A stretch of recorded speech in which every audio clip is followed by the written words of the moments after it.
Boa noite a todos. Estamos aqui reunidos para mais uma noite da JL, falando dos nossos escritores de Juiz de Fora. Essa noite contamos com a participação muito importante da nossa colega Marisa Ponte Faria Castro, falando do Mauro Fonseca. E temos a promessa de que o Maurinho venha participar para anunciar quem é Mauro Fonseca. Antes de passar para o nosso presidente em exercício, Tadeu Hagen, gostaria de dizer que eu sou de pele clara, lábios sempre tingidos de vermelho, cabelo preto, óculos grande, ao fundo eu tenho... o Mauro chegou, que bom. Ao fundo eu tenho uma janela colonial e à minha frente todos vocês, inclusive o Mauro Gabriel Moraes chegou aqui, está presente, né, Mauro? Seja bem-vindo. Tá? É a nossa programação da noite, eu vou convidar o nosso presidente em exercício para fazer a saudação. Posteriormente, eu lerei o currículo da Marisa Pontes e ela passa, então, negocia com o Maurinho o que será feito, ok? Por favor, senhor presidente, é com você. Os demais, por favor, feche o microfone. Muito boa noite a todos. A premissa é de uma noite muito boa, porque a gente conhece a Marisa Pontes, a gente sabe a capacidade que ela tem para desenvolver um tema, já deu mostra disso aí diversas vezes, e também vai falar de um convidado muito especial, de uma passagem recente por nós, né? Uma perda muito precoce para a literatura juiz-forana. Eu sou Arlindo Tadeu Hagen, sou um homem de pele branca, cabelo, barba e bigode grisalhos, eram castanhos, agora estão mais grisalhos que castanhos, uso óculos, estou com uma camisa cinza com detalhes brancos e pretos, em homenagem ao meu glorioso Botafogo, que joga ainda essa noite. E eu estou hoje num ambiente diferente, então estou com um fundo aqui, é um armário embutido. Eu estou na casa onde eu nasci, e onde está enterrado o meu umbigo, na Rua dos Artistas, número 210, no Morro da Glória. Então, desejo a todos uma boa noite. Volto a palavra para Marisa Timpone, nossa coordenadora de eventos, para que faça a leitura do currículo da Marisa Pontes, nossa querida palestrante da noite. Uma boa noite a todos.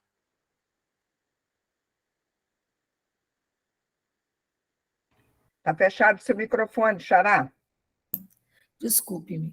Passa a leitura do currículo, não sem antes deixar de pedir à Flávia para hoje anunciar a programação posterior à minha leitura. Já anunciando que para a semana teremos quem? Maria Helena Sleutzes. Mas, antes, falemos de Marisa Pontes. Marisa Pontes, mineira de Juiz de Fora, nasceu em 20 de dezembro de 1952. Estudou desde o infantil até o término do ensino médio no Grambiri. Iniciou a carreira literária aos 15 anos, quando seu poema Exaltação à Independência foi premiado e publicado. É analista tributário da Receita Federal por 30 anos, graduanda do curso de Letras, isso é muito chique, da UFJF, graduanda, ela está cursando o curso de Letras, não é? Da UFJF, escritora e grande poeta. Membro da Academia Juiz-Forana de Letras, da Academia Gramberiense de Letras, Artes e Ciências, da Liga de Escritores e Ilustradores de Juiz de Fora, da Sociedade Brasileira de Poetas Aldravianice, SBPA, coordenadora do Grupo Café com Poesia e Arte, autora do livro Florescência, livro de poemas, e que eu estou controlando duas coisas. Seja bem-vinda, Natália. Autora do livro Florescência, que é uma coletânea, são vários livros organizados pela Grifo, da Maria Helena Sleutz, e este número aqui, o Florescência, é um livro belíssimo, da coleção Poesia em Flor, e do livro infantil Contos de Natal, que eu amei e conheci agora. Participa, entre outras, antologias Sem Fronteira, do 4 volumes do Juiz de Fora ao Luar, Fases e Fatos, o FSJ, escritor Marcelo de Oliveira, Poesia de Botão. Gente, desculpa, mas é porque eu estou controlando duas coisas. Poesia de Botão, Múltiplas Palavras, Poesia na Pandemia, Cura Poética, Coletânea de Aldravias, Elos de Aldravias, Estações, o livro das Aldravias, que é um livro ótimo com as estações do ano, O Mundo Pós-Pandemia e Vida e Literatura, que novamente nós fizemos com Maria Helena Sleutis. Flávia, você tem em mãos aí a programação? Tem? Abra o seu microfone, por favor. Pode falar. Flávia, você está sem som. Flávia, você está sem som. Está com o microfone aberto e sem som. É engraçado, está sem som. Nós deixamos, então, para falar a programação total depois, Flávia, eu torno a chamá-la, mas, neste momento, só anuncio que na próxima quarta é Maria Helena Sleutis falando de quem? Imar Teles.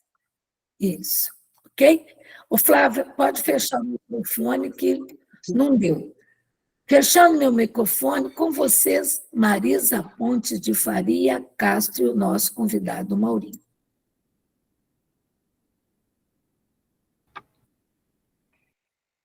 Boa noite, minhas amigas, meus amigos queridos.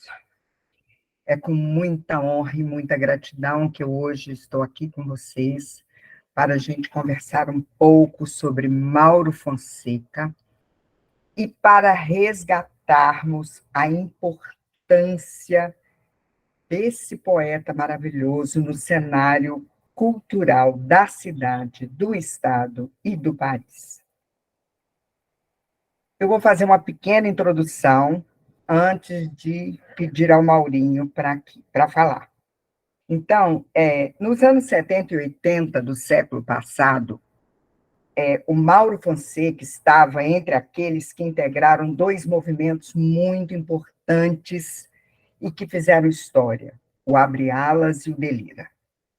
O Abre Alas foi um movimento literário que lançou escritores e desafiou a ditadura e que surgiu em 1980, quando o Diretório Acadêmico do Instituto de Ciências Humanas e de Letras da Universidade Federal de Juiz de Fora promoveu uma mostra de poesia na Superintendência da Fazenda, que funcionava no Fórum Benjamin Colucci. No último dia da mostra, a Soraya Mokdessi, que também era aluna da Letras, ela ofereceu uma sala, que era sua, para que os poetas e os estudantes e os escritores se reunissem. E aconteceu que, no início de 1981, a própria Soraya, Fernando Fiorese, José Santos, Júlio Polidoro e o nosso Mauro Fonseca, eles decidiram fazer um folheto que reuniria poesias de diversos estudantes e poetas de Juiz de Fora. Nomeado Abre Alas, em homenagem a Chiquinha Gonzaga, a primeira edição do folheto saiu em 15 de abril de 1981. Inicialmente, era bem artesanal, mas o projeto foi depois apoiado pelo Diretório Central dos Estudantes e pelo professor e dono de papelaria, Adilson Zappa. Eu vou fazer um adendo aqui. Eu estudei com a Heloísa, filha dele, desde infantil, no Grêmio. E o professor Zappa fornecia os papéis. Os poetas depois passavam horas dobrando esses papéis para poder terminar, concluir aquelas edições que normalmente tinham 12 folhas. O folheto Abre Alas era lançado quinzenalmente aos sábados na Rua Alfield, às vezes ali em frente ao Central, às vezes onde hoje funciona o Banco do Brasil, ali no Calçadão. E ele era, o folheto era exposto em varais, eram varais mesmo, varal, igual varal de roupa, atravessado assim, varal, onde eram dependurados aqueles folhetos com poesias, com músicas, com artes em geral. E os poetas do Abre Alas tiveram enorme importância pelas ações políticas e pelas ações literárias que eles desenvolveram. Dezenas de poetas constam dessas edições do Abre Alas, entre eles vários nossos conhecidos aqui de Juiz de Fora. Ah lá, Marisa Timpone falando que ela é uma delas.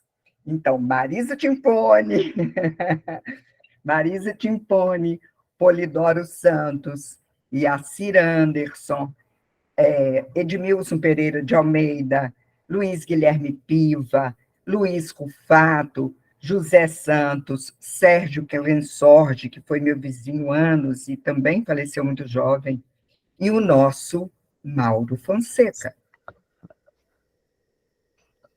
A revista Delira, que foi o outro movimento, foi a continuação desses movimentos poéticos que ocorreram em Juiz de Fora, e ela foi elaborada por universitários da Universidade Federal de Juiz de Fora.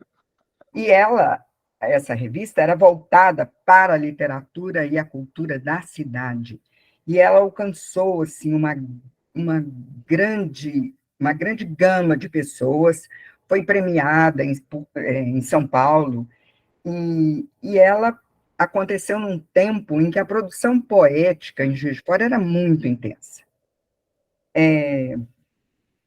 O eixo do movimento da revista Delira era a sensibilidade, como aludiu o nosso saudoso professor Gilvan Ribeiro.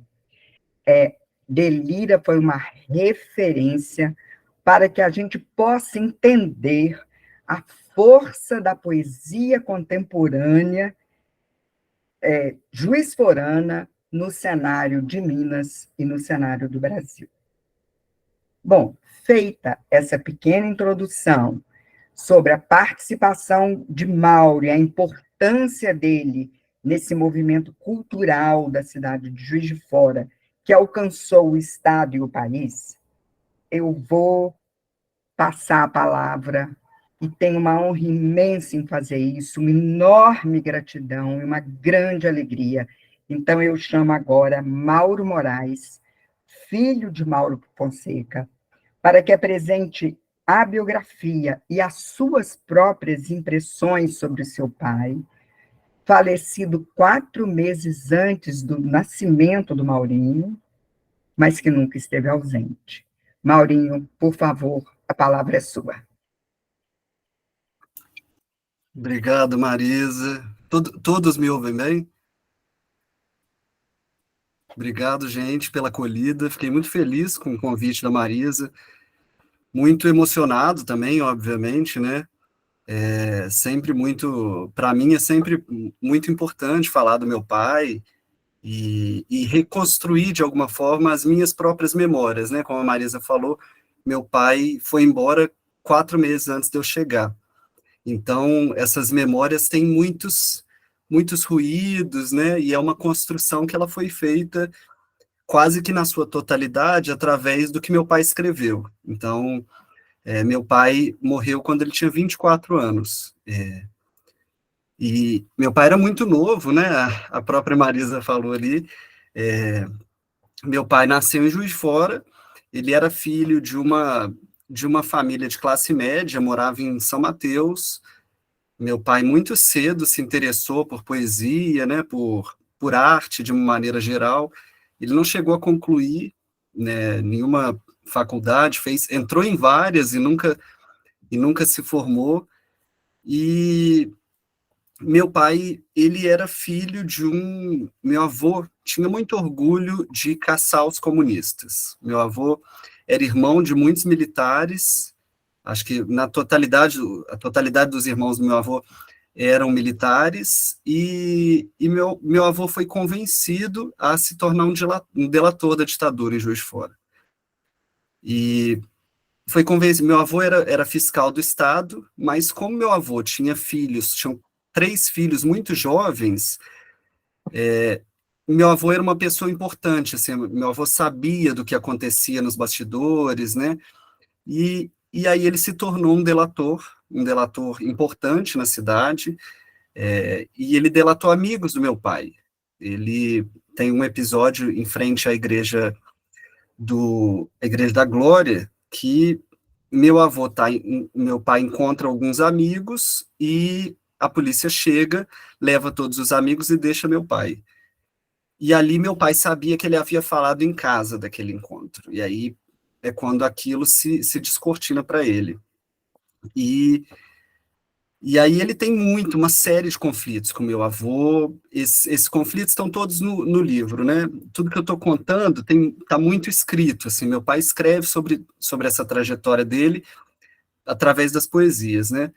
E meu pai entra nesses conflitos todos, um conflito que é familiar, mas também é um conflito social, né? De pensar nessa sociedade que a gente vivia naquele momento, né?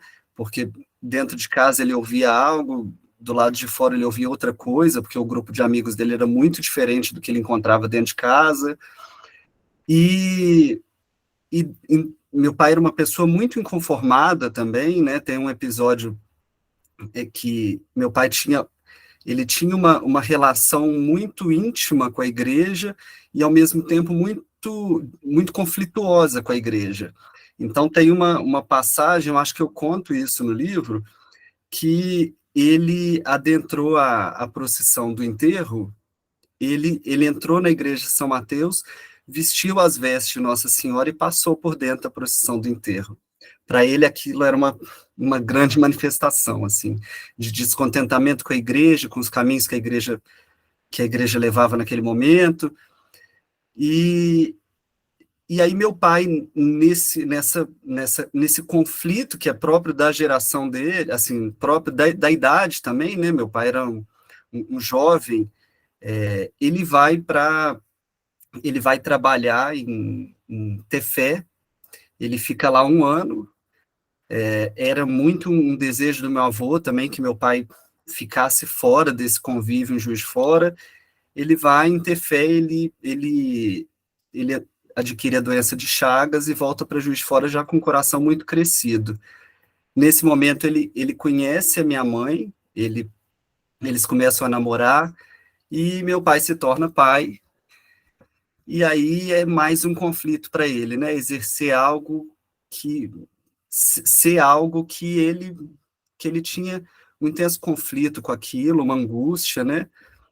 E meu pai se mata em janeiro, em 13 de janeiro, 14 de janeiro. Aos 24 anos, ele havia escrito 2 livros, 2 livretos, né? Pela Esdeva, todos publicados pela Esdeva, era uma prática daquela geração, mas ele deixou muita coisa escrita, e a minha família, a morte do meu pai foi uma morte violenta, né, como todo suicídio, é uma morte muito violenta, e a morte do meu pai causou uma comoção muito grande nas minhas 2 famílias, né, numa família que ele havia escolhido, uma família de muito amor, que era a família da minha mãe, a família dele, uma família também muito amorosa, mas que vivia todos esses conflitos. E as 2 famílias, naquele momento de dor, elas pensaram que talvez eliminar os rastros fosse a forma mais fácil de lidar com a dor, né? De lidar com essa perda. E só que, obviamente, todo mundo se esqueceu que eu cresceria e demandaria essas memórias, né? E a única coisa que fica são todos os escritos que meu pai havia deixado, e os amigos recolhem imediatamente após a morte dele e decidem digitar tudo numa máquina de escrever, bonitinho. E tempos depois, quando a dor da minha avó já está não pacificada, né, mas de alguma maneira amenizada, eles entregam isso à minha avó, e é das poucas coisas que restaram, assim, restaram pouquíssimas fotografias, Eu não tenho nenhum vídeo, eu não tenho nenhum áudio, então eu não sei exatamente a altura do meu pai, eu não sei a voz, como ele gesticulava, e fui recolhendo as narrativas que iam me contando, mas são todas narrativas muito impregnadas de dor, né, muito impregnadas de uma saudade, de algo que não se realizou, né. Minha mãe, ela se recorda do meu pai como uma paixão que não se concretizou, né, como um amor que não se realizou, um amor de juventude, né. Ao mesmo tempo, a minha avó se recordava do meu pai com uma dor e uma culpa muito grande. Então, eu cresci nesse desencontro, né, sem saber ao certo qual era a minha história, né, qual era a história do meu pai, e eu soube da morte do meu pai quando eu iniciei a minha adolescência, com 13, 14 anos, e logo depois a minha avó me entregou uma caixa com tudo que meu pai havia escrito. E era muita coisa, era muita coisa. Imediatamente eu tive muita dificuldade de lidar com aquilo, eu achava que eu era muito jovem para lidar com tudo aquilo que se revelava para mim, e pedi que o Fernando Fiorese guardasse tudo. O Fernando guardou. Eu cresci, tive uma filha muito jovem também, eu tive uma filha com 17 anos, e que era a idade da minha mãe, quando minha mãe me teve. E quando minha filha cresceu um pouquinho, ela começou a se referir ao meu pai como se fosse algo inexistente, intangível, né? Como se eu tivesse vindo da poeira das estrelas, assim. E foi um pontapé para que eu reavivasse, para que eu retomasse todos aqueles escritos. Foi quando eu pedi ao Fernando que me entregasse aquilo de volta, né? E decidi digitar tudo, passar tudo para o computador, sem ler. Eu consegui fazer esse exercício de digitar tudo que estava ali sem ler. Foi como se eu não visse, né? Não desse conta do que estava ali. E sujeitei a Lei Murilo Mendes, e eu pensei, se a gente for aprovado, se o projeto for aprovado, obviamente eu vou ler, eu vou tomar conta, vou tomar pé daquilo, né? E o projeto foi aprovado, e aí, em definitivo, eu descobri quem era meu pai, né? Ele havia escrito tudo que eu estou contando para vocês, ele havia escrito tudo que a Marisa contou também, ele havia escrito de outra forma. Eu conheci meu pai, eu tenho meu pai presente na minha vida hoje através do que ele escreveu, né? Então ele fala desses conflitos todos com o pai, ele fala da dificuldade que era ser um jovem nos anos 70 e 80, né? Da miséria que era vivida no Brasil, né? Da questão política que era muito cara a ele, né? Ele também fazia acenos à sensibilidade, né? Apelo à sensibilidade, na verdade. E o que eu tenho hoje é um livro, a gente publicou, hoje eu tenho pouquíssimos exemplares, eu tenho menos de 10 livros em casa. É esse livro, um livro, assim, um trabalho muito precioso de identidade visual da Nath Duque, um trabalho muito bonito, é um livro grande, relativamente grande, né? São quase 500 páginas, e é muito interessante porque aqui na capa a gente tem na verdade, uma fotografia, né? Essa fotografia, ela tem a foto que para mim, era a foto que mais representava meu pai, a que eu mais conseguia enxergar meu pai. E quem tem o livro percebe que é quase impossível de ver. Mas para mim é a imagem que eu tenho mais forte dele, assim. E esses sapatinhos são quando eu retomei essa proposta, né, de revisitar meu pai. Uma tia distante não, uma tia emprestada minha, me deu um presente. Ela falou assim, eu guardei algo que quando estava todo mundo se desfazendo, eu falei, eu acho que alguém vai querer ver isso, que é o primeiro presente que você ganhou, foi seu pai que te deu esses sapatinhos. E aí eu decidi fazer um quadro disso, né, da foto que mais mais representa meu pai para mim, e esse primeiro presente que ele me deu. E é o livro, eu decidi fazer a capa do livro com essa foto, né, com a foto do quadro que eu tenho, e ela tá riscada em cima, assim, mas é só uma textura. Então, acho que por aqui não dá para ver, né, mas é uma textura que a gente tem aqui de um rabisco, porque essa foto talvez não seja o mais importante, né? Eu acho que o que ele escreveu, de fato, é o mais significativo para mim. E ele tem um poema que fala exatamente disso, assim, é como se ele conseguisse prever a posição que nós dois estamos, né? E a posição que eu me encontro também. O poema chama Afirmativa. Ele fala, estou entre a foto e o fato, entre o aborto e o parto. É exatamente, é uma síntese da nossa vida, né? Da minha e da dele, desse lugar que eu me encontro, né? Eu estou exatamente entre o aborto e o parto, né? Entre quem decidiu ir embora e quem decidiu permanecer, às muitas custas, né? Eu estou entre a foto, que pouco diz, e o fato, que também pouco diz, né? Porque a morte dele me interessa pouco perto do que ele viveu e perto do que ele representa para mim, do que ele representa para os amigos também, né? Então, eu acho esse poema, e esse poema chama Afirmativa, que é a afirmativa de um lugar que talvez a gente não consiga nomear, né? Eu encontro muita gente que fala que a principal palavra na língua portuguesa que gosta, que define algo assim, que é saudade. Eu conheço muitas pessoas que amam a palavra saudade, né?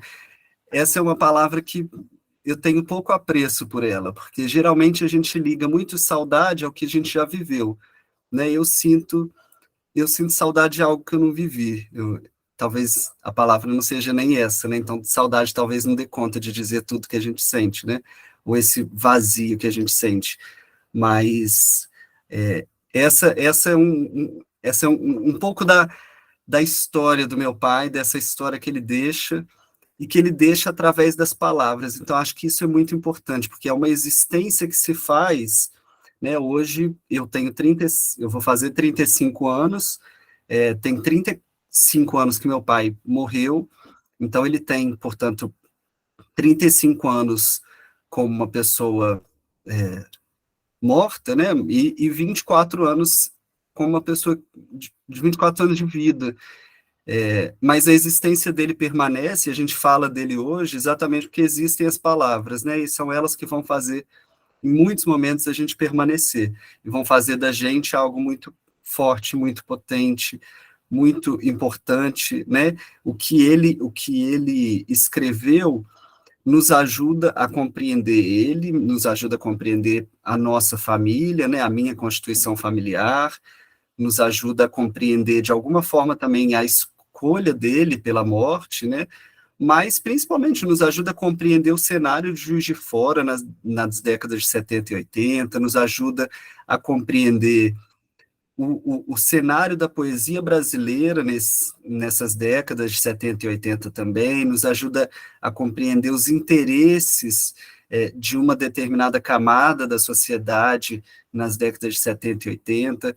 Então, acho que nos ajuda a contar uma história, né? Acho que sem o que ele escreveu, talvez o vazio fosse maior, né? Então, acho que essa é a minha contribuição e minha gratidão a vocês, a escuta de vocês, e a esse momento de partilha tão feliz. Muito obrigado, gente.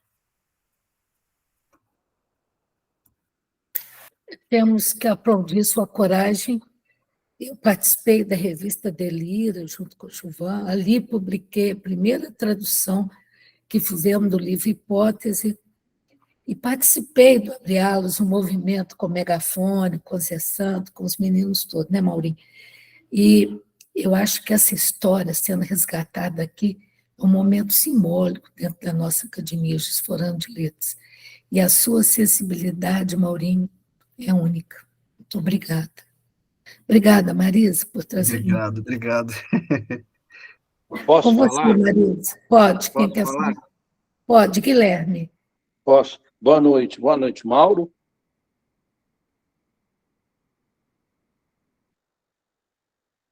Daqui a pouquinho eu falo, tá bom? Fiquei muito emocionado. E eu choro com muita facilidade, sabe? Eu não me lembro do seu pai. Eu até escrevi aqui, não tem uma foto dele, não tem uma imagem dele, porque as pessoas que você citou, Maurinho, eu sou amigo, tenho a honra de ser amigo delas até hoje, do Zé Santos, do Rufato, sabe? Do Fiorese e de algumas outras. E antes disso, perdão, eu quero, Marisa, Marisa Ponte, parabenizar a Marisa. Que coisa mais linda! Que coisa mais linda, sabe? Mas eu queria te perguntar uma coisa, Maurinho. E a sua mãe, na época em que seu pai se matou? A sua mãe continua presente? O que foi feito dela? Perdão por eu lhe perguntar assim. Eu não sei se a saudade também, sabe, traz isso para você. Então, obrigado pela sua emoção aí. Minha mãe tinha 17 anos, né? Obviamente que ela teve muita dificuldade em lidar com essa história, em se refazer, né? Como mulher, como pessoa, né? Mas hoje minha mãe é uma pessoa que ela casou de novo, ela tem uma filha com a idade da minha filha também. Mas minha mãe não,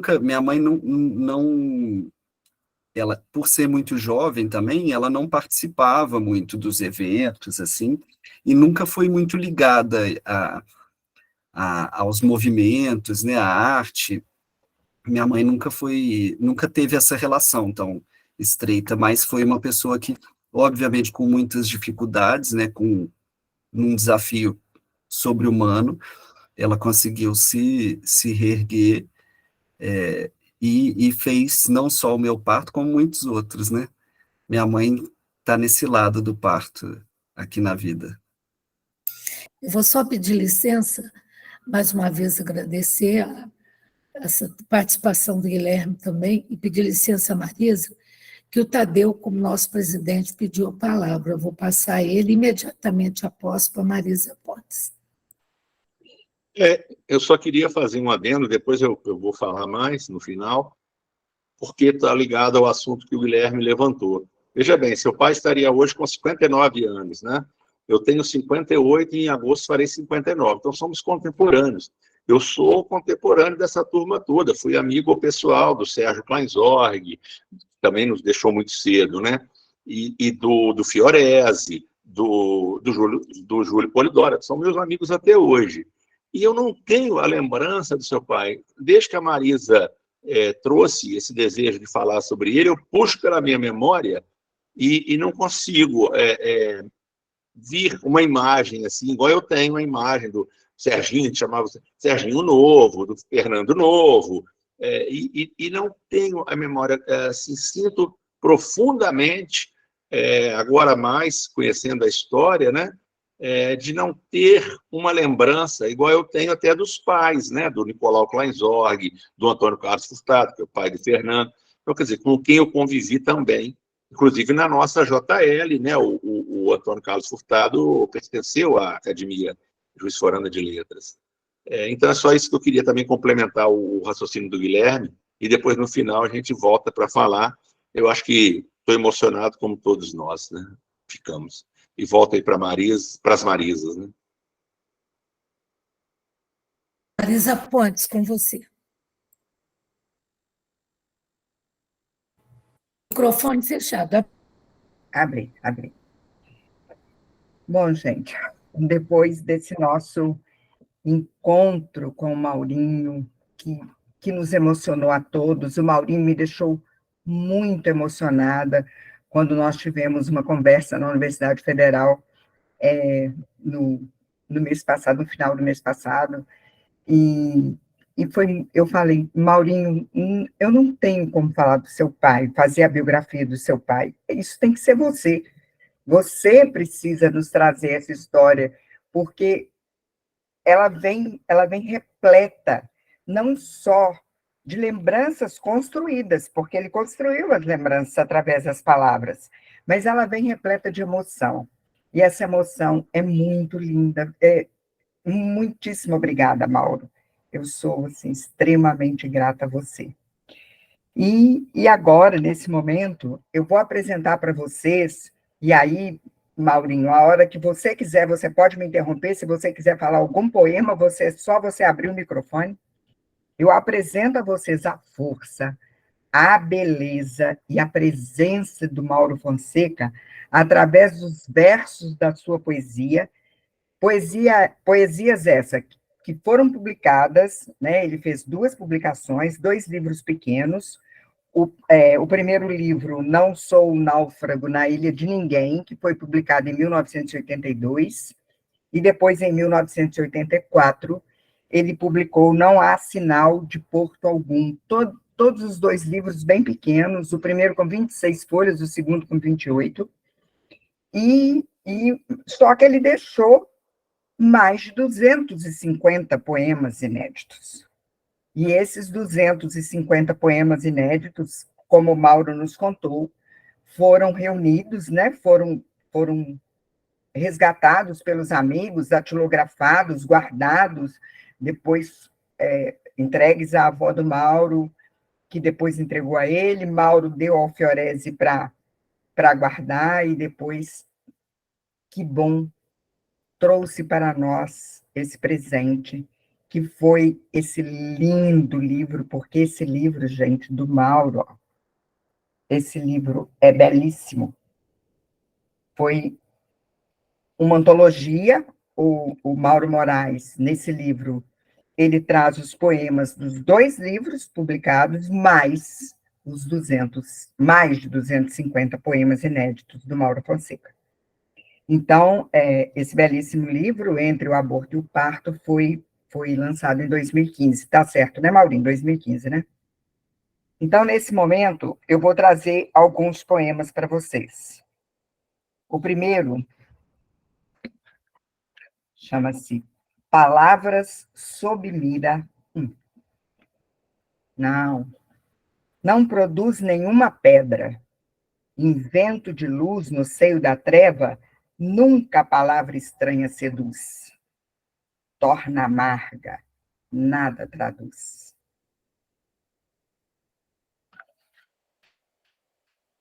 Palavras sob mira 2.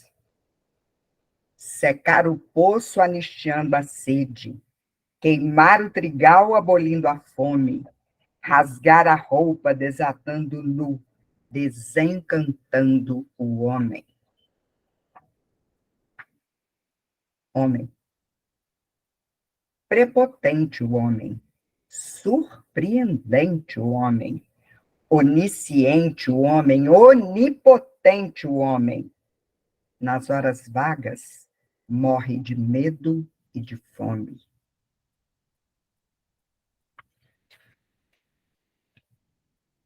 Invadiram o palco. Invadiram o palco em meio ao espetáculo. Aleijaram a bailarina, cortaram as mãos do equilibrista, cegaram o engolidor de fogo. Depois, entraram nos camarins e quebraram as luzes e os espelhos, rasgaram as fantasias, surraram o bilheteiro. Voltaram urinando na lona até o picadeiro, insultando a plateia que de pé aplaudia a cena em que os palhaços eram jogados aos leões.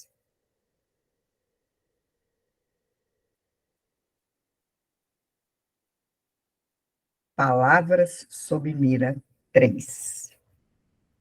Apagar os olhos, inventar segredos, talvez um porão bem mais fundo, mais profundo, um abismo, talvez.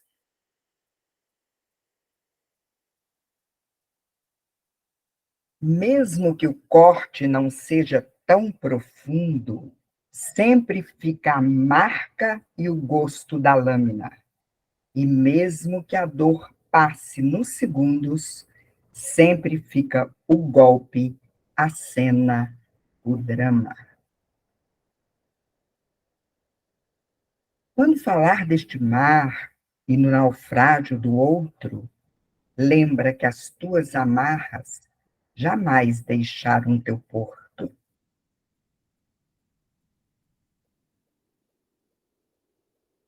Das coisas mudas.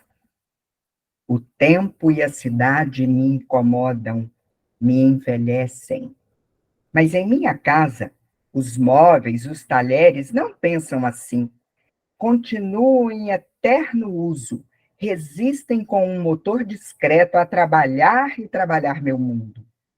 Em minha casa, a fruteira, o moedor de carnes não são paranoicos, não fazem poemas, não sentem dor, atravessam os dias e as noites sem mentir, sem extorquir, com esse possante e estranho motor. Como o jarro que gentilmente segura nossa violência numa flor.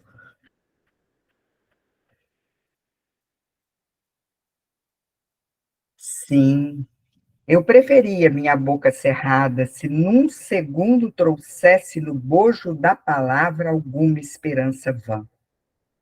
Agora, lanço no poema o carrossel, a ciranda, o doce da venda, a fruta maçã. Ah, quem me dera um grito amigo para poder acordar o homem todas as manhãs.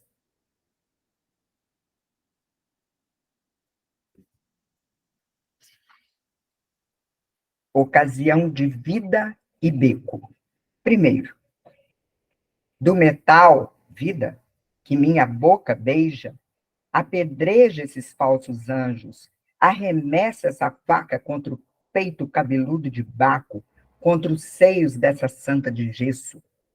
Se o sal não tempera, sobre sua mesa o jarro de flores e as frutas de cera, engana esse fogo, acenda um cigarro após o ofício do soco. Do beco 2. Do beco, outros passaram, acenaram, cuspiram, verteram fogo, gás neon. E o beco? E o beco já foi virado por crianças, já foi virado por nós e nossos filhos. O beco ainda lembra Maria, Rita, Luzia. Mas o beco hoje abre um cabaré com novas mulheres e a gente passa por lá todas as noites, com a boca despedaçada, com o bigode fedendo a nicotina, entre lâmpadas eternamente apagadas. E o beco? O beco é sempre o beco de Baco, da Santa, de nós e nossos filhos. O beco resiste beco entre fogo, sal, neon e edifícios.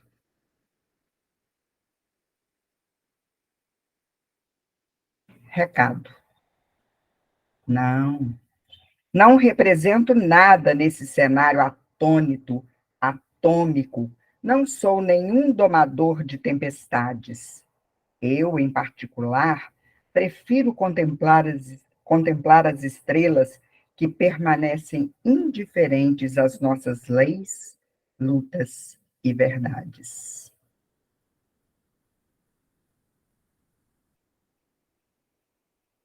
Sobre esta janela vil que te separa.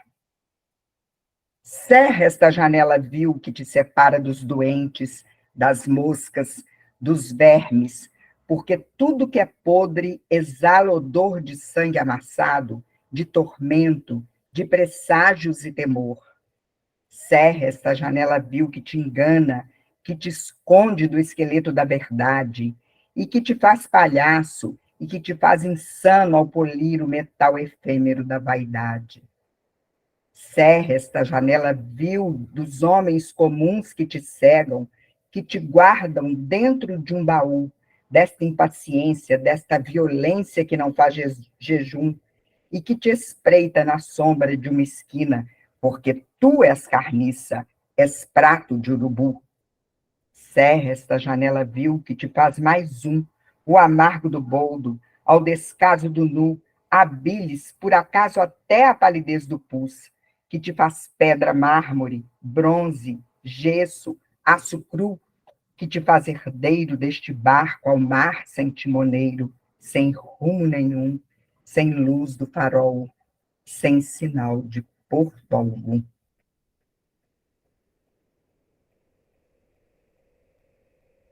Recusas. A estrela recusou a dar seu brilho e a lua se escondeu para nunca mais. O vento era forte, não soprou, e a vida se perdeu em meio à morte. Então veio a dor e o conflito no interior de um coração aflito, agora incapaz de outro amor.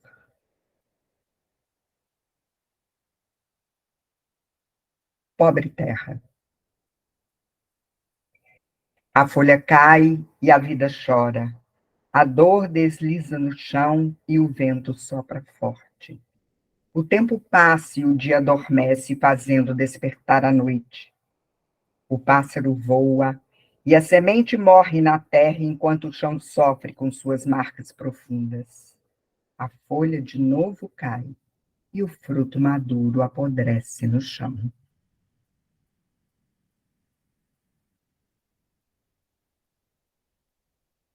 Ah, se vocês soubessem o gosto do fim. Ah, se vocês soubessem o gosto do fim, não comeriam este doce, não beberiam este vinho, não embriagariam deste jeito.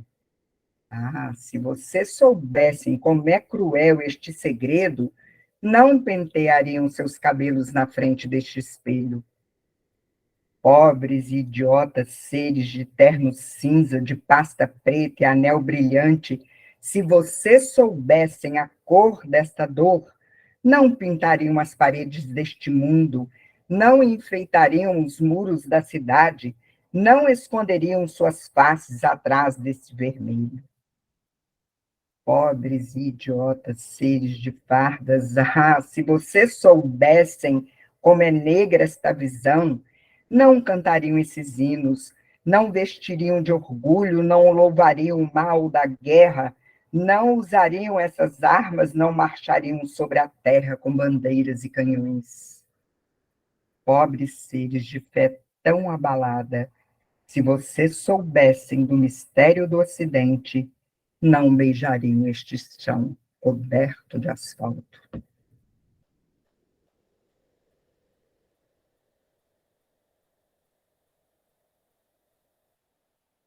Loucura. A loucura é os braços erguidos de um homem fazendo protesto. Loucura é o gemido do torturado. Loucura é a lágrima de uma criança faminta.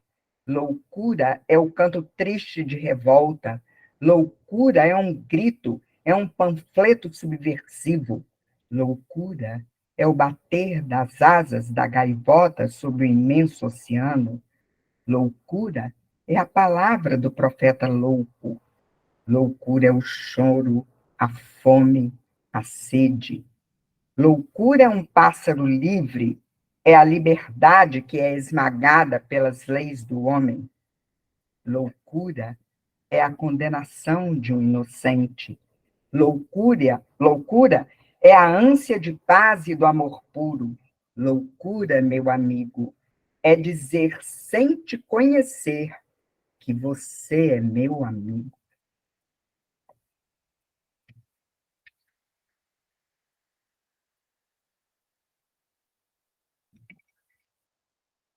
Maurinho, quer falar alguma? Vou ler um, então. Eu acho que você não leu Estranha Visita. Não Não riu li, das pode ler. piadas, nem contou nenhuma. Não havia mar, nem sinal de porto algum. Permaneceu sentado, não aceitou o café, muito menos o drink. Apenas olhava para nós, apenas continuava olhando para nós. Vou ler as peninas também, do lado. Então morder as mãos, cuspir sangue pelo corredor, chegar à sala e agredir os móveis, derrubando louças, quebrando cristais, gritar até que os olhos caiam, e saiam pela boca palavras e bilis, depois voltar ao quarto e adormecer, sem nenhum compromisso, de amanhã acordar e voltar à vida.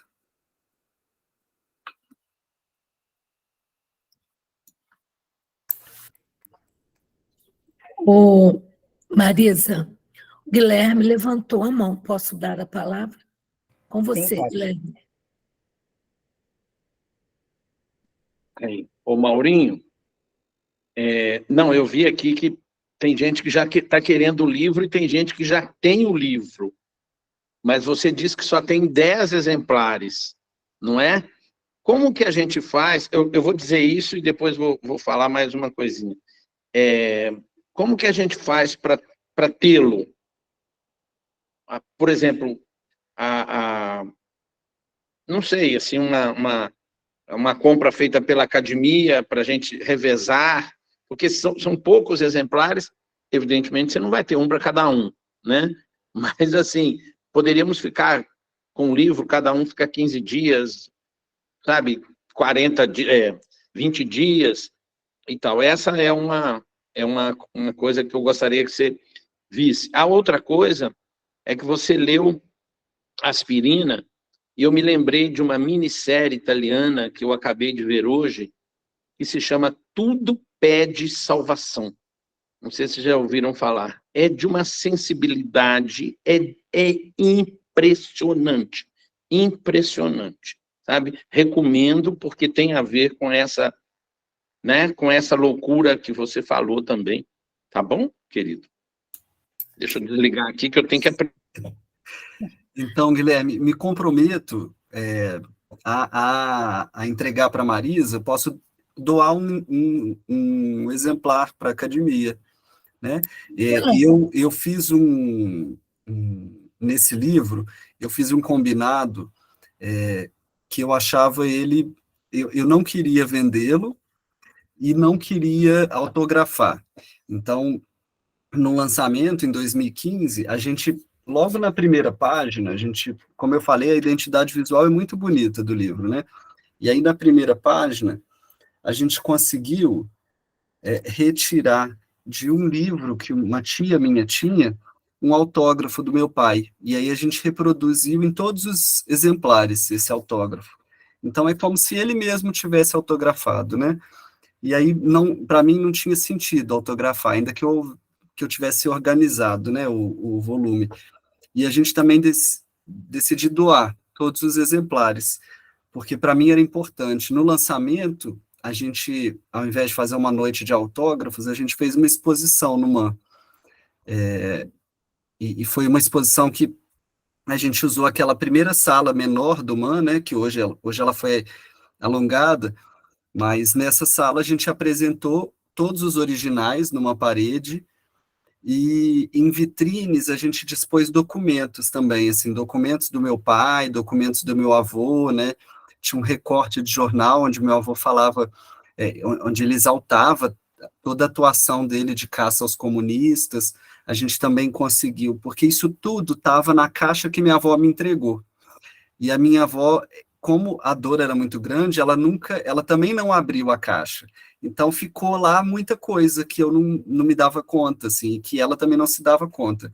E aí tinha um cartão que meu avô preenchia nas delações. A gente também apresentou esse cartão, assim, com todas as descrições dos delatados, né? E tinha também um exame que era uma grande dúvida na nossa casa, na nossa família, era, de fato, o que a doença de Chagas tinha deixado para o meu pai, né? E aí, nessa caixa, tinha um laudo falando que o coração dele já estava muito grande, muito maior do que o que era controlável. Então, a gente expôs todos esses documentos, algumas fotos do Nicolini, né, que dão conta do movimento da Abre Alas, da Delira em Juiz de Fora, e algumas fotos, algumas das poucas fotos que eu tenho dele também. Então, foi uma noite muito importante nesse sentido também, porque eu compartilhei com as pessoas essa memória que eu tenho. E aí, por não vender nenhum exemplar, eu não sei se a Funalfa ainda tem alguns exemplares, mas a última notícia que eu tinha é que eles também tinham pouquíssimos exemplares. Mas, de toda forma, me comprometo a entregar para a Marisa, para que a Marisa faça essa doação a vocês. Nós agradecemos, Mauro. Eu tenho um exemplar e disponibilizo o meu para quem queira ler. Eu sou encantada com esse livro, desde o lançamento com a dedicatória do seu pai, né? Guilherme. Só um minuto. Eu sei que o Guilherme levantou a mão, mas eu também tenho esse livro também disponibilizo para quem quiser ler. Agradeço muito ao Mauro. E, Mauro, a Neuza Marcicano, que está presidindo o Instituto Histórico e Geográfico de Juiz de Fora, também mandou uma mensagem aqui, dizendo que gostaria muito de ter um exemplar para o Instituto, tá? E aí, você está Maria Helena Leus está levantada, Oi? Maria Helena Leus está pedindo a palavra já há algum tempo. Eu quero falar, não consegui avisar, Tadeu, que a Maria Helena Leus levantou a mão e pediu a palavra, e há aqui também um pedido que poste em algum grupo, no nosso grupo, o poema Circo, Camarim e Espelhos Quebrados.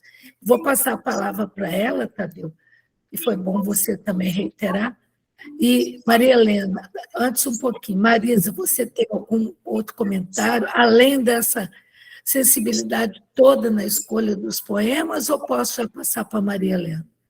Não, pode passar. Eu ainda tenho, se a gente tiver tempo, eu ainda tenho assim, alguns poemas que eu gostaria que fossem apresentados, mas pode passar para a Maria Helena e para o Guilherme, e depois eu faço. Fazendo um sarau, estou sentindo falta da Soraima que desce aqui, dos meninos, tudo isso que a gente fazia, né, Maurinho? Fazia isso lá na rua, em plena Rua Alfred. E quando fazíamos chuva de poema, caindo lá de cima do edifício de Paz, leu, Maurinho? Bem, Maria Helena, por favor.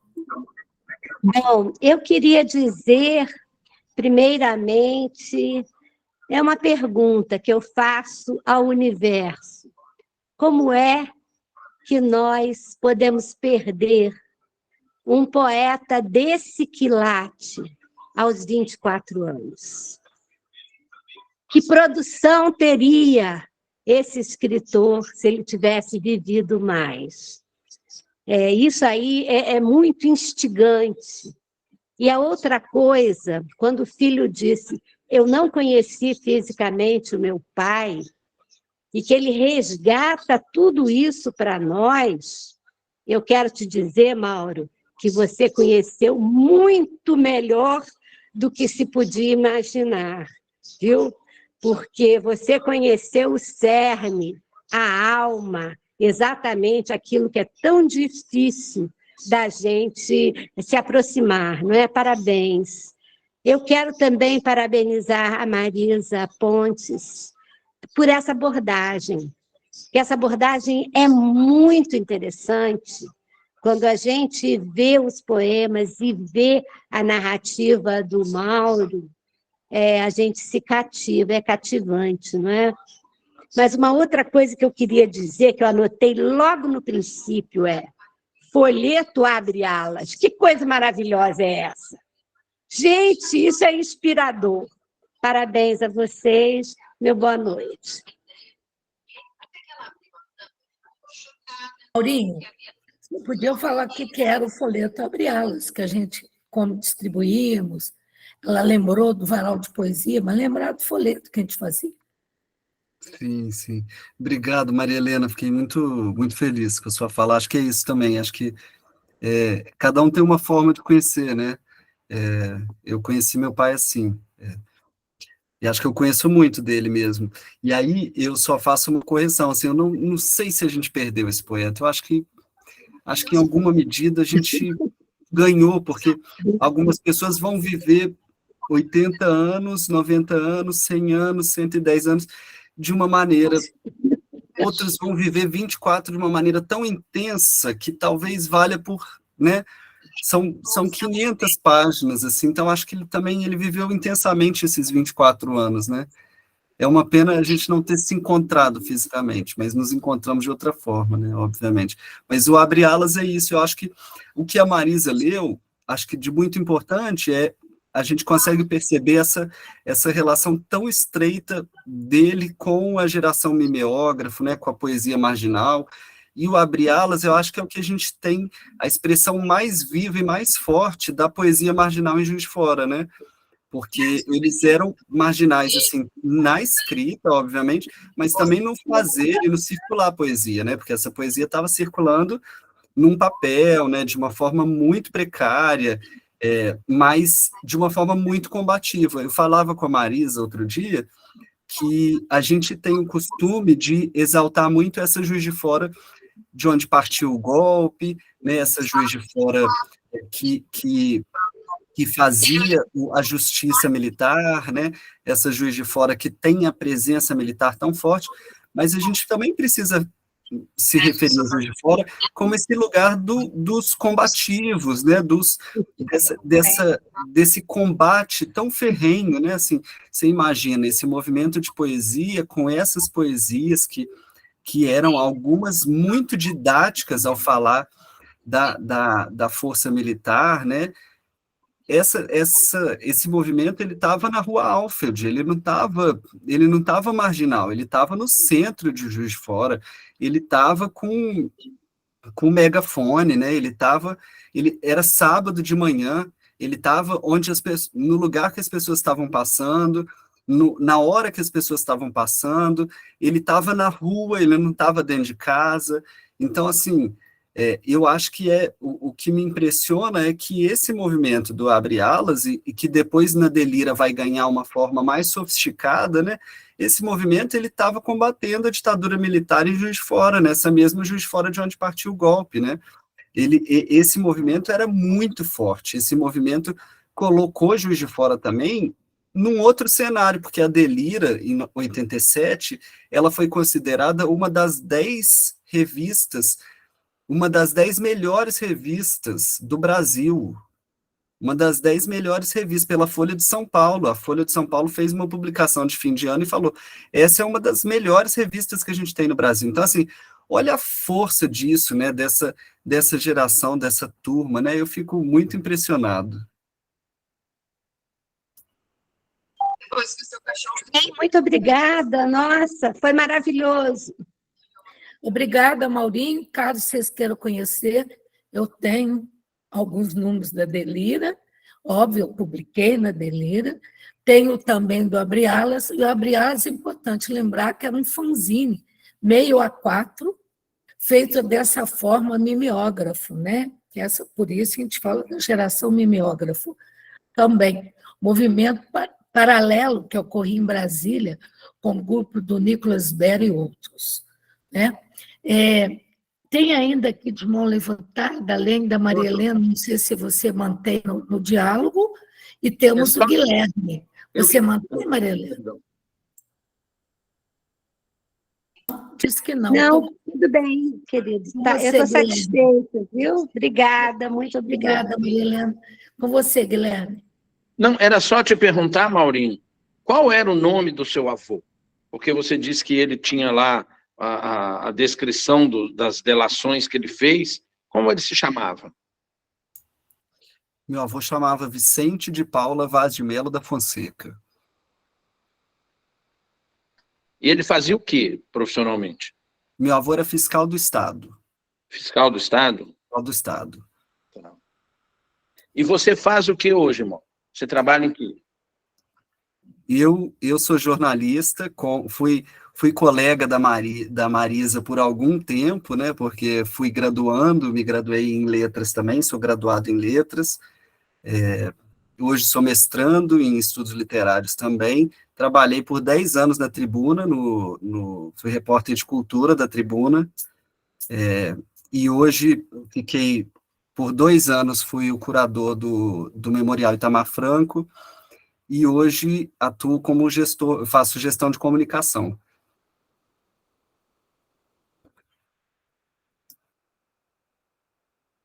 Mais alguém?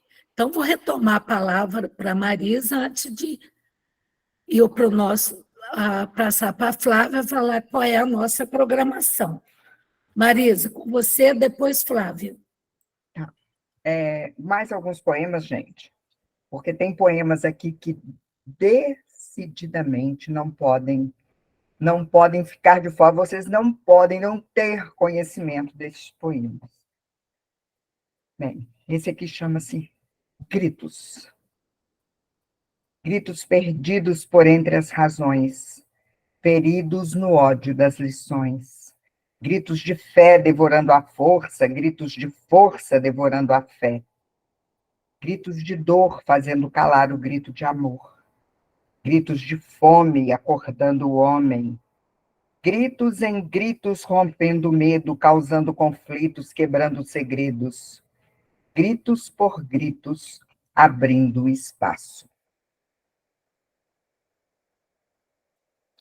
E esse chama-se Decididamente, com a pá nas mãos, enterro meus mortos. Lembro-me bem de Maria, de Rita, Luzia e tantas outras vidas. Amigas que morreram de susto, morreram de medo, de pavor, morreram em silêncio, em segredo. Lembro-me dos amigos, meus pais, irmãos, morreram sozinhos, de dia ou à noite, enquanto eu, em algum lugar, abria o álbum do tempo e percorria com os dedos as amareladas fotos. Decididamente, com a pá na mão, enterro meus mortos. Muito, muito bonito. Merece aplauso, não, gente? É muito lindo, né? Esse aqui, o Mauro Fonseca dedicou a todos os seus amigos. E o poema se chama O X do Poema. Meu poema não tem hora marcada, não pede desculpas, nem conhece o Museu de Paris.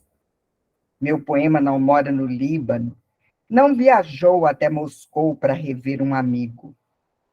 Meu poema não leciona inglês numa escolinha pública, não paga imposto, nem voltou ano passado. Meu poema não sofre do fígado, não toma aspirina, não lutou no Vietnã, não tem calafrios. Meu poema não ouviu falar do inventor da bomba H, nem leu Marx, nem conheceu Luzia e nem teve 7 filhos. Meu poema não tem preço certo, não tem pudor, não faz compras e em Ipanema não ganha salário mínimo. Meu poema não bebe uísque com soda, nunca foi num chá beneficente, nem conversou de política com a mulher do primeiro-ministro. Meu poema não caiu bêbado na esquina, não matou ninguém com uma esferográfica de escrita fina. Portanto, senhores, não é necessário tomar nenhuma providência. Não existe perigo, é só um poema. Muito lindo. O que é bonito nisso também, que nós tivemos uma geração anterior a esses meninos, que nós temos uma das pessoas aqui presente, que é a Nazaré, Luiz Sérgio, Gilvan, a turma que publicava, inclusive, nos jornais, e que sempre nos falou de poesia. Esse lado, às vezes, sórdidos, que a gente precisa de revelar, era mostrado. Além do lado tão poético que é a própria poesia, né? Parabéns para o nosso querido Mauro, lá longe ou aqui, né? Porque o poeta nunca morre. Para mim, não morre nunca. Está aqui. Mais do que nunca vivo, quando o Maurinho fez esse trabalho, nós nos encantamos. Um dó que a Leila não está aqui hoje, ela estaria curtindo muito, a Leila Barbosa. E nós temos que saudar mais uma vez os poetas dessa terra. Muito obrigada, Juiz de Fora Poética, a Juiz de Fora, que é sempre muito obrigada, grande e carinhosa cidade. Dedica a você o que Manuel Bandeira nos disse. Não vou lê-la agora, porque a Ana pediu para falar, a minha obrigação aqui agora é gerenciar a sala e não ser professora de literatura. Com você, Ná. Pois é, Marisa, muito obrigada por ter trazido o Mauro, o filho dele. Eu fiquei tão emocionada que tinha hora que eu achava que eu ia ter... A pressão subiu, cara. Eu falei, meu Deus, parecia que sabe, parece que eu conheci seu pai, Mauro, mas não conheci, claro que não, mas eu também estava lá. Eu sou da geração dos anos 60, 70, né? Eu escrevi no Diário Mercantil, como a Marisa falou, então eu fiquei muito emocionada. A poesia dele é intensa, esplêndida, maravilhosa, tem que ser republicado, tem que... Muito obrigada. Você é maravilhoso, você me comoveu muito, muito, muito. Muito obrigada. Xará, para encerrar, eu vou trazer uma última poesia. São muitas poesias, a gente precisaria ter uma semana de Mauro, no mínimo, aqui, não é? E essa aqui, Na Profundeza deste Silêncio. Na profundeza deste silêncio, tento morrer calmamente, aceitando minha face pálida o beijo eterno da morte, deitando meu corpo no eternamente, jogando-me no sono profundo, deixando que a porta abra sem nem um pouco de força minha. Mauro Fonseca somou-se a um grupo de agitadores culturais que se inscreveram na história artística e cultural de Juiz de Fora, ao lançar os dois grandes movimentos, né? O Abre Alas e o Delira. Como disse o Maurinho, Mauro Fonseca não terminou nenhuma das faculdades que começou, mas ele escreveu, escreveu e escreveu. Não se tornou um grande escritor enquanto esteve vivo. Entretanto, escreveu, escreveu e escreveu. Em seus poemas, a gente encontra o religioso angustiado, o cidadão revoltado com aqueles anos de chumbo, o documentarista de um tempo politicamente sombrio, mas a gente encontra também em seus poemas o homem sensível, a beleza e as dores expressas em versos magníficos. Mauro Moraes, muitíssimo obrigada por ter nos proporcionado essa noite maravilhosa, por ter confiado em mim para que eu pudesse trazer para a academia o seu pai, esse resgate, porque a Academia Juiz Forano de Letras tem feito esse trabalho de trazer os poetas de Juiz de Fora para que eles possam ser divulgados, para que eles possam ser lembrados, para que eles possam ser lidos, ser cantados, ser recitados. Muitíssimo obrigada, Mauro. Minha gratidão para sempre. Eu que agradeço, Marisa, agradeço vocês todos. Foi para mim também uma grande emoção, assim, falar dele, falar dessa história, né, que é minha também, ler esses poemas todos. São poemas que eu li poucas vezes, então cada leitura mexe muito comigo. Hoje, quando você leu esse Decididamente com as Paz nas Mãos, eu já tive uma outra leitura e cada vez é muito especial para mim, assim. Fico sempre muito emocionado. Muito obrigado mesmo, gente. Foi um prazer, uma grande alegria para mim. Muito obrigado. Obrigada, Maurinho. Obrigada, Marisa Pontes. Merece uma salva de palmas. Antes de passar para o presidente para encerrar, eu não estou vendo a Flávia, quero lembrar que, dia 19/4, palestrante, isso mesmo, né? Maria Helena Sleutizes, escritora em foco, e Teres. Dia 26/4, palestrante prevista, Leila Barbosa, escritora em foco, Dormevili Nóbrega. No mês de maio, 3/5, palestrante Nazaré Laroca, poeta, Nazaré que está aqui, escritora em foco, a dona Cleonice Rainha. Para finalizar o curso, no dia 10/5, o nosso Guilherme Salgado Rocha, falando do nosso querido... Qual é o seu autor, Guilherme? Anuncia para o pessoal. Luiz Rufato. Que é amigo dessa turma toda. Então, a gente fecha com ele. Tá bom, Maurinho?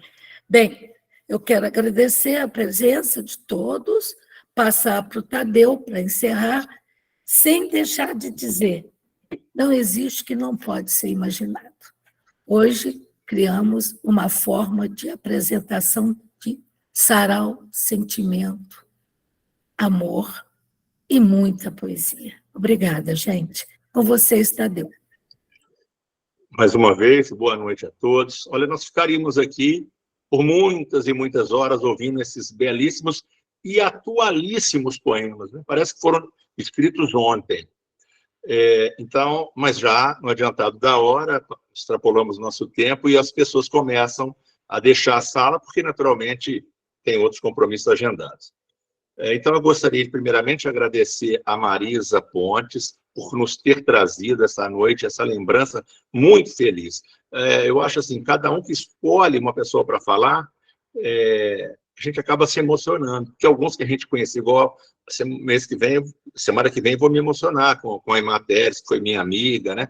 O Mauro eu não conheci, mas acho que dificilmente me emocionaria mais. Então, parabéns, Marisa, pela lembrança espetacular. Eu não falei antes e falo agora que nós não temos hoje a Ceci presidindo a nossa reunião, porque ela está em Belo Horizonte numa semana ativíssima, cheia de eventos literários, representando muito bem a nossa AJL por lá. Então, assim, a Ceci tem me proporcionado oportunidades maravilhosas de representá-la e estar mais ligado aos assuntos, né? Como foi a fala da Fernanda Bittar há 2 semanas atrás e hoje é do Mauro. E ao Mauro, cara, eu perdi meu pai com 12 anos. Então, assim, eu tenho a memória física dele, mas não tenho nada que ele tenha escrito. Meu pai não era escritor, mas não tenho nem um boletim assinado por ele. Então, assim, não tenho nada assim do que ele escreveu, do pensamento dele. Você, nesse aspecto, é muito mais feliz, porque você tem todo o pensamento do seu pai escrito, né? Agradeço essa doação do livro para a JL, vai ser muito bem-vindo. E, se eu puder, já uso a prerrogativa de presidente em exercício para ser o primeiro a ler. E vou terminar te dizer uma coisa. Se eu já não tivesse tantos motivos para odiar a ditadura, hoje você me acrescentou mais um, porque seu pai, com certeza, foi mais uma vítima da ditadura. Então, meu abraço mais solidário, mais amigo que você possa receber. E uma boa noite a todos. Eu agora desligo a gravação, anunciando que estará disponível no YouTube e que, não hoje, mas possivelmente amanhã ou depois, vocês poderão ouvir quem não pôde desfrutar dessa noite memorável. Obrigada a todos pela presença. Uma boa noite em geral. Desligando a gravação. Boa noite. Obrigado, gente. Obrigado, Marisa. Obrigado, Marisa. Agradeço. Boa noite para vocês, Maurinho, gente. Maurinho.